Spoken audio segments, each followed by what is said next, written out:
আজই ডাউনলোড করুন আর এনজয় করুন আপনার পছন্দের শো। মা পরশুই রেজিস্ট্রির কথা বলেছে, ওটাই সব থেকে ভালো দিন।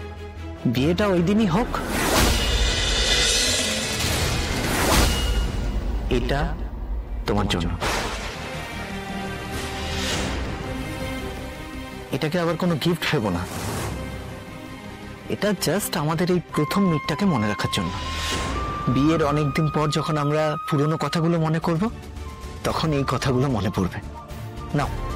ডক্টর মিত্র, আমি না এসব ভাবার মতন অবস্থাতেই নেই এখন। বিয়ে নিয়ে টেনশন হচ্ছে, তাই তো? না, আসলে না, আমার মনে হয় বিয়েটা করা আমাদের ঠিক হবে না। এরকম কথা বলার কারণটা কি? মানে তোমার কি আমাকে পছন্দ না? আসলে আমি অন্য একজনকে ভালোবাসি। আপনি যদি এখন আমাকে জিজ্ঞাসা করেন সেই মানুষটি কি, আমি হয়তো বলতে পারবো না, আমি দুঃখিত তার জন্য। কিন্তু আমি আমার সবটুকু দিয়ে তাকে ভালোবাসি। তাই এই সবকিছু হাতের বাইরে চলে যাওয়ার আগে আমার মনে হলো একবার আপনার সাথে কথা বলা জরুরি। আমি ভালোবাসবো একজনকে, বিয়ে করবো আর একজনকে, সেটা তো হতে পারে না, তাই না?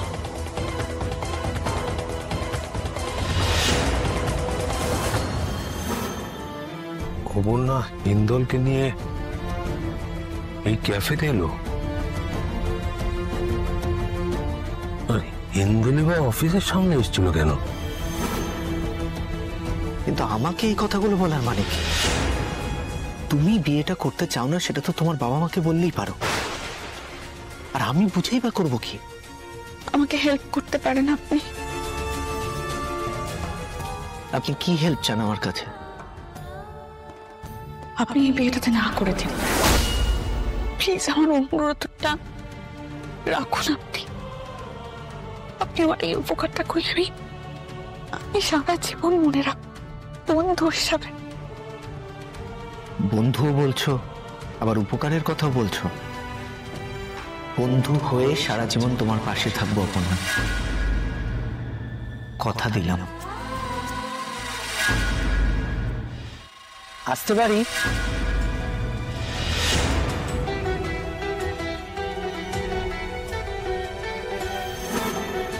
আরে এসো এসো বাবা, এসো এসো এসো এসো। বলো কি খাবে? চা করব নাকি একটু কফি বসাই? কফি খাওয়া। কফি খাওয়া আমি করছি, কফি করছি।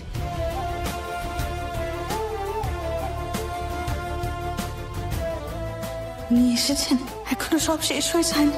আপনি সাহায্য করলে হয়তো এই বিপদ থেকে উদ্ধার পাবো আমি। বলছি বাবা, হঠাৎ করে এলে নিশ্চয়ই দরকারি কিছু কথা বলার আছে। আমি তো তোমাদের এই রেজিস্ট্রি বিয়ের দিনক্ষণ ঠিক করছিলাম, সেই নিয়ে আলোচনা করছিলাম আর কি। আমি বিয়ের ব্যাপারেই কিছু কথা বলার জন্য এসেছি। আপনি যে কত বড় উপকার করছেন আমার ডক্টর মিত্র, এই উপকার আমি সারা জীবন মনে রাখবো। বাবা মা হয়তো খুব ভেঙে পড়বে বিয়েটা উনি ক্যান্সেল করলে, কিন্তু এছাড়া তো আমার আর কোনো উপায়ও ছিল না। কি আশ্চর্য, তুমি সারাদিন এত ব্যস্ত থাকো, তা নিজে আসার কি দরকার ছিল? ফোনে বললেই তো হতো। না মানে ফোনে আসলে মাই পাঠালো কথাটা সামনাসামনি বলার জন্য। বেশ, বলো কি বলতে এসেছো, বল। মা পরশুই রেজিস্ট্রির কথা বলেছে, ওটাই সব থেকে ভালো দিন। বিয়েটা ওই দিনই হোক।